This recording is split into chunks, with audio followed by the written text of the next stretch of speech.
Thanks for being here. My name is Mike Faeth. I'm the Director of Adult Programming at Franklin Capstone, which is our adult program part of the Franklin Center for neurodiverse individuals ages 18 to 28. Um, you're here, presumably, because you are exploring options for the young adult in your life. And my goal this afternoon is, as efficiently as possible, to give you a clear, direct understanding of what we do, who we serve, and how we help participants build real world independence. So let's get into it. Capstone is designed for neurodiverse young adults who want to build real world skills for greater autonomy. We focus on outcomes, not just participation. And that means participants don't just attend activities, they develop measurable competencies in employment, in independent living, and community engagement. I'm going to highlight three things that I think set us apart, and I will probably go back to those for the duration of this presentation. First of all is our intentional structure. Everything that we do is done with a purpose. Again, it's not just participation. It's an outcome-driven program. Secondarily and relatedly, we have high expectations. We have high expectations for ourselves. We have high expectations for the individuals and the families that we work with. Participants are challenged to take ownership of their growth and their progress. And lastly, our specialized staff. We have really high quality staff, and we have a wonderful culture of people, both staff and participants here at Capstone. Our team has expertise in education, vocational services, transitional services, and mental health. I'm going to highlight some of those as we go along. But at the core of our program is the belief that support alone isn't enough. That we're not just here to provide a base of support, that we're here to challenge people and lay out benchmarks and also support them with tools and strategies and expectations to navigate adulthood successfully.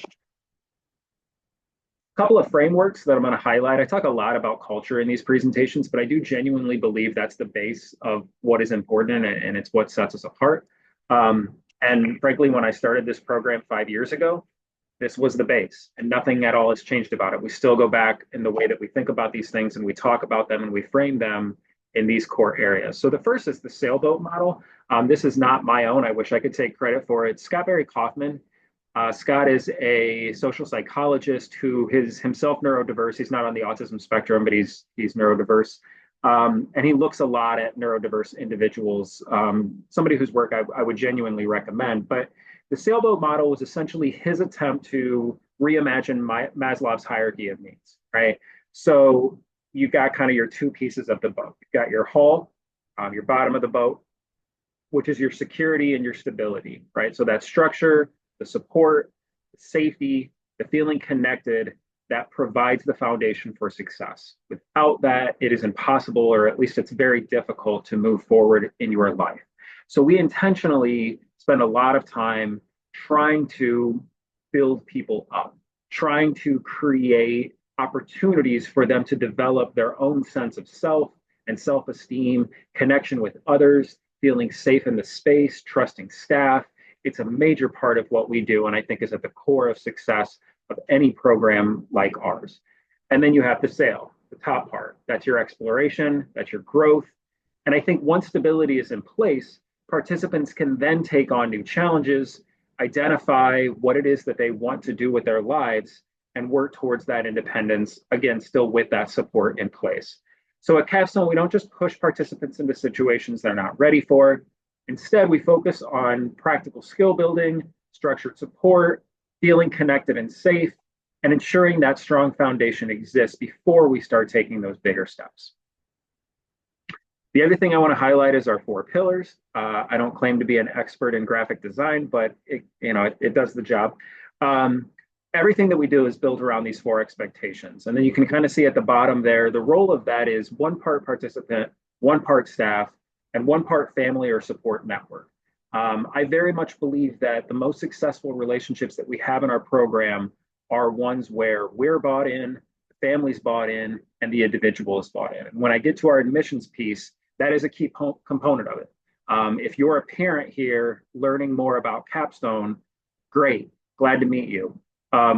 hopefully you'll apply and you'll be interested in us. But as part of that admissions process, we're going to ensure that the individual that does our programming is also interested in the program, is interested in their investment in their own self-growth, has goals, and is willing to work towards them. That's equally important as we kind of move forward in supporting the individual. But this I did come up with, at least I think I did.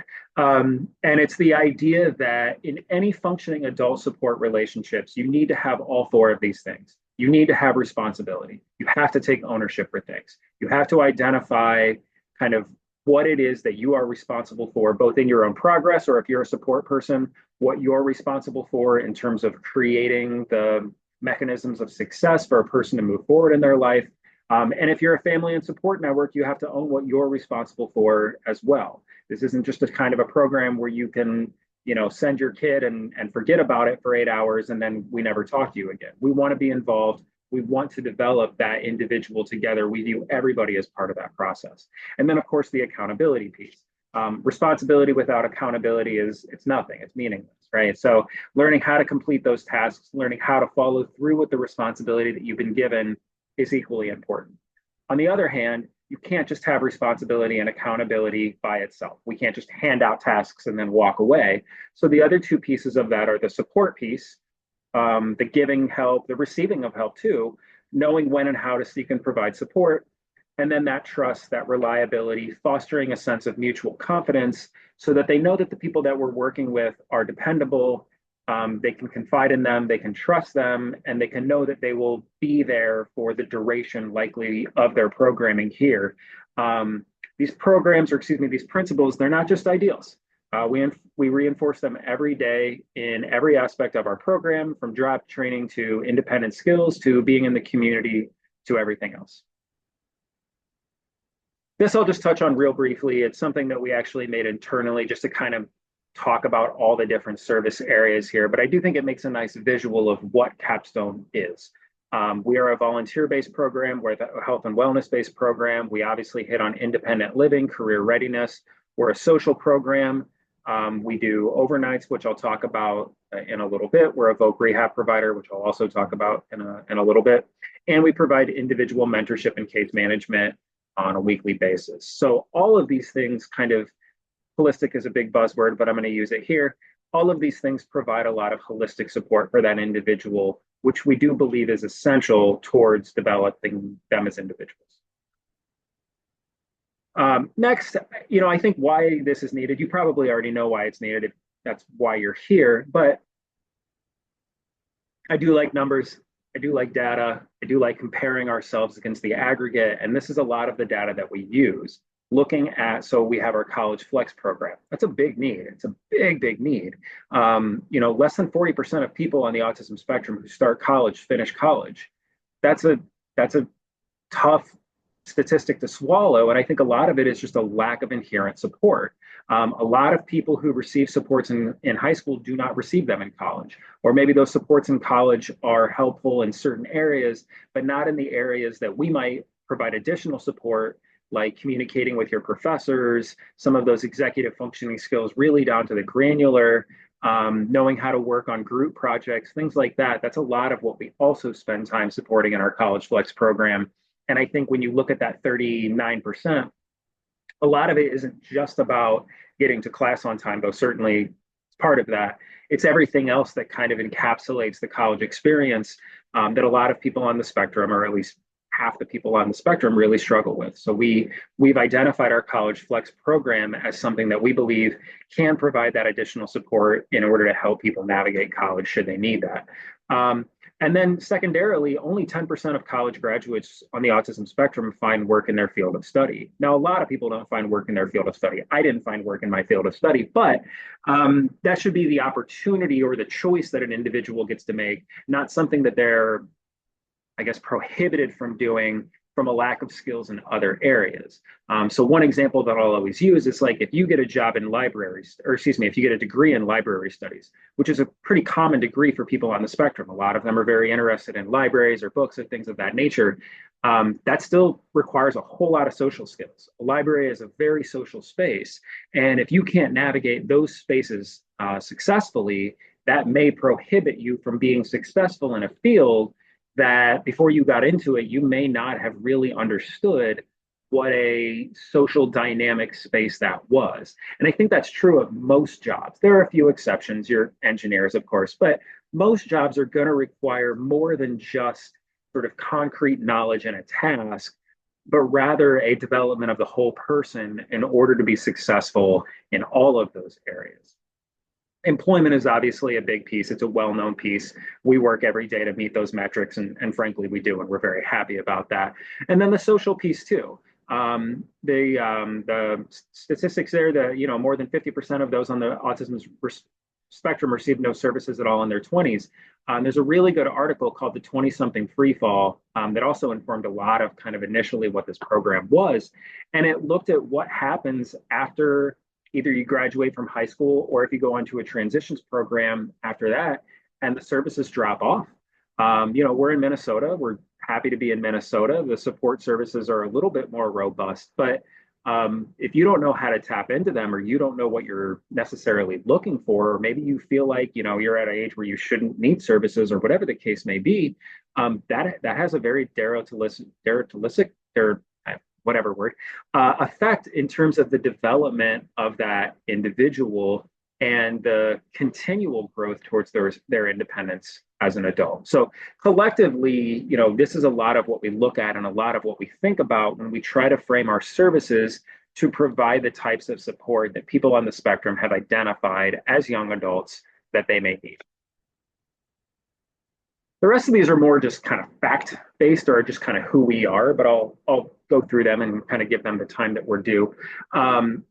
The scheduling options, I think, is another thing that kind of sets us apart. We intentionally try to be very flexible in terms of the types of program we offer and the times that people can be here. So we have our full day. That's our full program. That's every hour that we're open, 9 to 4:30, Monday through Thursday.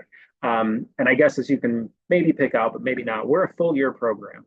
We don't have a summer break. I think a summer break is inconsistent with what life is for most people. And so instead, we take off 9 weeks during the year out of that 52-week, mostly built around holidays and winter break and things of that nature. But as you can see at the bottom, we're never off more than 2 weeks in a row. So if you attend our programming, you attend it for the duration of essentially September through August, with the idea that there is no kind of learning loss or however you want to phrase it in terms of a time period where people are disconnected from that support and that intentional growth. So full day typically for kind of first 2-3 years in the program and for people who are not currently employed. If you are currently employed, that's where our flex day, I think, makes a really nice option and kind of sets us apart. It's 20 hours a week or five hours a day, typically, 9 to 2, 10 to 3, or 11 to 4. Or we have a few who just attend 2 days a week, which I guess isn't technically 20 hours, but they attend 2 days a week because they have full work days on, let's say, like a Tuesday, Thursday, Saturday, or something like that, right? So they're here Monday, Wednesday, and then they attend social Fridays as well. So we want our kids to work. We want our young adults to work. We want them to have every opportunity that they can pursue, that they want to pursue when they're ready to do that. We don't want it to be a binary choice between, well, I either attend a day program or I have a job. No, it should be both. And the programming, I think, is very helpful. And a lot of our participants would say it's very helpful, especially when you're employed, because you can bring things to your mentor, you can bring things to your case manager, you can bring things to your advisor or your classmates and talk about, here's something that I'm struggling with at work, or here's my perspective on where I am, or here's what it's like at, GameStop versus Cub Foods, or whatever the case may be. We really celebrate our kids working, and I think have really high statistics on that. And then our College Flex program is a late afternoon evening program, 2:30 to 6:30, just Mondays and Wednesdays. That times and those days are intentional. We looked at pretty much every kind of local college schedule and found that Monday evenings and afternoons and Wednesday evenings and afternoons are the times that you're least likely to have classes. And so for kids who are attending part or even really full-time, you could still attend our College Flex program. About half of the kids, and I'm spitballing here, about half of the kids in College Flex either are already college graduates or they're not currently attending college, either because they tried it and they left for whatever reason, or they might just not feel ready to start yet. They're utilizing College Flex as sort of an option as a kind of a bridge. Any and all are fine. I really like it when the college graduates attend because that's sort of their own recognition of like, okay, I have the degree, I finished the academic piece. I still need to work on some of those independent or the socialization skills or whatever the case may be. And I think we function as a really good service for that as well. And then additionally, as an optional add-on, though, out of our 33 current participants, I think 30 of them utilize the Fridays, our community engagement or our social Fridays. So our programming is Monday through Thursday, but then we also have a community social event every Friday, typically from about 10 to 3:30. And you can either do all of those, which is every Friday, and our overnight trip, which is 2 nights. So when I say 2 overnights, it's a 2 night, 1 overnight trip, or you can do half, which is 19, because that overnight is just, it's so much more expensive than everything else that we do on Fridays. And just some examples of where we've gone on overnights: Duluth, Madison, Brainerd, typically within about a 5 hour drive. I think we're going to Sioux Falls, South Dakota this year. And I love those. I love them for so many reasons. They're fun. I think it's just kind of a neat experience to wake up, need a Holiday Inn breakfast with your teacher. But for a lot of the people, their first overnight trip, that might be the first time that they've ever gone anywhere without their parents and stayed overnight. That's important. That's really important. And so those are the kinds of things that we try to provide as a way of really, again, I'm going to use the word, being a holistic program and thinking about how do we service as many different areas for the individual as we can with the tools and the people that we have. Drink water. Okay, I'm going to talk a little bit about our staff. We decided this year that we were not going to just record this for this year, but that we were going to record it and kind of keep it for as long as we could. So some of the statistics have been taken out because they may not be accurate on a year-to-year basis. And I may say something that might not be 100% true kind of going forward. But at least as I'm speaking today, our teaching staff all either have a master's degree and or their SPED license. I imagine that will remain consistent for as long as I'm here, certainly anyways.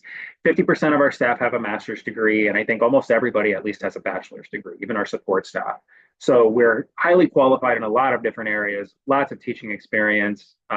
Many of us have 10, 15, 20 years of teaching experience under our belts.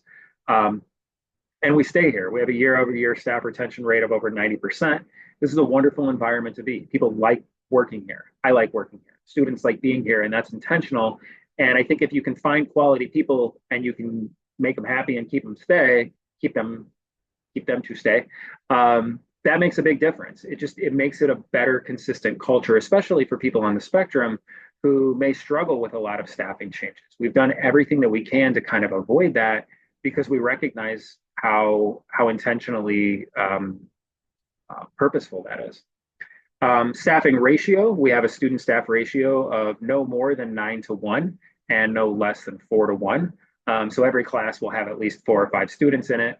But at no point would we ever allow a class to go up to 10 participants without adding that second person. And often it's quite lower than that. When we're in the community, it's never more than 6 to 1. So every trip that we take, even if we're only taking 5 or 6 kids out, we always have 2 staff members as an additional support person and just set of eyes and ears and things like that. That's important, but we would never have less than 6 to 1 in the community, or more than 6 to 1, excuse me. And then each student has weekly 1-to-1 meeting times with a support specialist for goal setting, working on a resume, support, follow through. Every one of our participants is expected to have an academic goal, an independent living goal, an employment goal, and a social goal.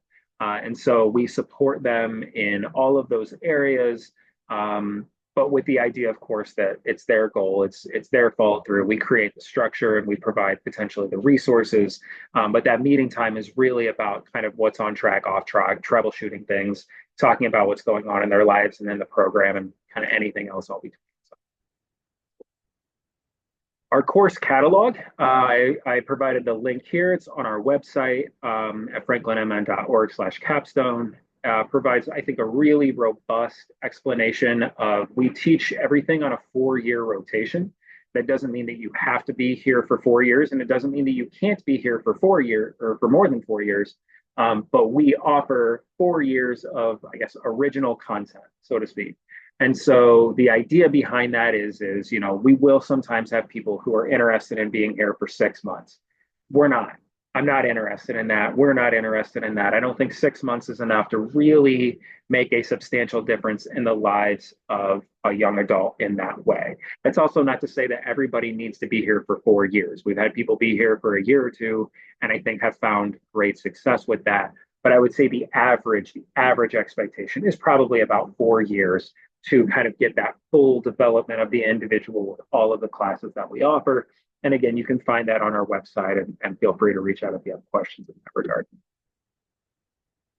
As I mentioned, we're also a Voc Rehab community partner. If you're not familiar, Voc Rehab is through the Department of Employment and Economic Development, and we are one of many providers or partners in the community who provide both pre-ETS and general services, which you can see some of those on the slide, particularly in the areas of employment support. So employment exploration, finding a job, keeping a job, job coaching, but a few other kind of additional things. We do a lot of permit prep, helping kids not with the behind the wheel part, but with the passing of the permit test part.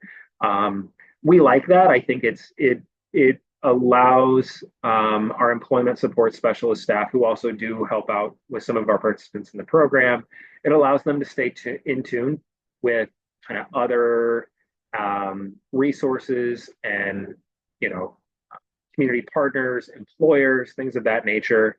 And, we're not doing it for, it's not a charitable act, but we do view it very much as our way of kind of giving to the community, being involved, getting outside of just the four walls of our building, and kind of being a community program and not just a four walls program. So we love that as well. A little bit about our admissions. So again, it's 18 to 28. 28 is a pretty firm line. That includes for our Fridays as well. I think there's something that is both socially and developmentally cohesive about having a program where everybody that's there is within about a 9 to 10 year range. But we do have students who are kind of in that entire range. We have 27, 28-year-olds, we have 18, 19-year-olds. That works. But to get into a program where you have 45-year-olds hanging out with 19-year-olds, I think is problematic for a variety of different reasons. So we keep that 28 as a pretty firm line. You must want to be here. Now, want to be here can look different ways. Want to be here doesn't mean you're jumping out of your shoes every day. You love Capstone. It's your favorite thing to do in the world. We would accept an acknowledgement that it's helpful and you are on board with trying. That could count as wanting to be here. But we don't want you to feel like you're forced to be here. We don't want you to be here because it's just something that mom wants you to do. We really want you to be here because you want to be here and you believe you can grow. And we obviously have to believe that we can help you. If we don't believe we can help you, then we're just taking your money, and that's unkind and unfair. So we think about that pretty extensively in our admissions process about what makes a good fit, and that would be at the core of what makes a good fit. Beyond that, there's not a few really specific determinants. No physical aggression, no real concerns with elopement in the past 2 years. We want some basic independent self-care and navigation of the community skills, though we're quite flexible on that. A relatively calm demeanor. That's a little vague, but I would say intentionally so. We want people who can exist in a classroom. We're not a 100% classroom-based program by any stretch. You can kind of get a piece for that in our course catalog, but we do have some classroom pieces. I would say probably at least 2 or 3 hours a day is spent in the classroom. So a relatively calm demeanor is going to be important in that. And likewise, foundational communication and literacy skills, though that certainly could also involve the use of communication devices or other technological assistance as well, certainly. And then for College Flex, really the only additional admissions criteria is you have to be college capable, which for us either means through test scores or that you've already been accepted into a college or a university. As far as tuition assistance is available for those who qualify in a reduction of the tuition amounts. We don't have the tuition amounts on this presentation, again, because we were hoping that it might be able to live for longer than a year, and those tend to change on a year-to-year basis, but you can find those on our website. The majority of the people who attend our programming do so through using a CDCS waiver.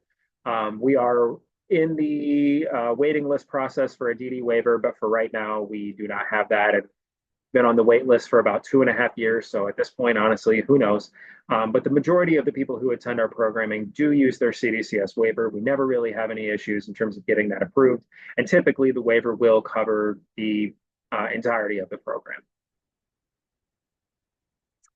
Real quick, just look at our students. Again, I took off a lot of the kind of achievements because those can change year to year. But just to give you an idea of kind of what our program looks like today and our capacity, we currently have 31 participants and then 2 who just do Fridays. 23 of those are full flex, 8 are college flex. Our capacity would be about 42. We're actually going to start a remodel here of the building in a couple months. It's going to give us a little bit of additional space. But even with that additional space, we think we're probably capped at about 42, which I would expect, and I'll get to this slide in a second, we will probably need that in a year or two. So we do have capacity. We do not currently have a wait list. I know that's very common in day programs. We don't. But partially that is because we do also have some admissions criteria. And so not everybody who applies is accepted, though certainly we encourage everybody to apply if you're interested. And the male to female ratio is pretty similar to the ASD ratio. It's about 3-to-1. And here you can just kind of see that growth. We started in 2020 with 5, and then 12, 17, and so forth. So that growth trajectory is pretty consistent. And I would expect, again, probably in a year or two, we're going to be kind of additionally at that capacity that we had. And I would say going forward, that's a number that we feel pretty comfortable with. I think that's a size that is big enough to have the opportunity to do things, but not so big that anybody kind of gets lost in the shuffle, so to speak. So thank you. Thank you for your time. I went through that very quickly, probably too quickly. I'm sure my boss is going to tell me I talk too fast. But I wanted to respect people's time. It's a recording. You can always go back and slow me down at 0.75 speed if you want. And if you're interested, we would encourage you to apply. We would encourage you to reach out. I have my contact on there, and then I also have Paul Glaudemann's contact. Candidly, if you reach me, I'm probably just going to forward your email to Paul anyways. So I would start that conversation. If you're curious about Capstone, if you want to do more, if you want to do a tour, reach out to Paul. Or there's also just a little button on our website that I think is like contact, or I don't know exactly what it says, but you can kind of start that process through there as well. But yeah, excited to share this program with as many people as we feel like we can meet the need, and always interested in talking and answering questions. And I get calls from people who aren't really interested in the program. They just have a question about their kid. That's totally okay too. If you see me on YouTube and you just want to talk about something you're wondering about, you can always give me a call. I'm always here for that. So thank you so much for your time. And yeah, thank you.